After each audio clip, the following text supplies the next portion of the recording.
ইলিশ মাছের 30 কাটা বোয়াল মাছের দাড়ি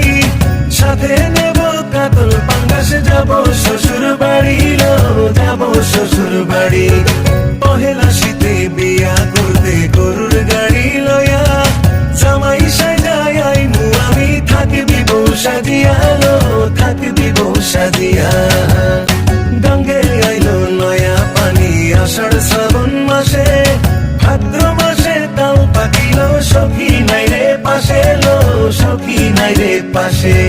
নয়া জলে চাঁদের আলোয় নাই রলি মাছ নড়ে ভর দুপুরে তেঁতুল গাছে কোকিল নড়ে চড়ে কোকিল নড়ে চড়ে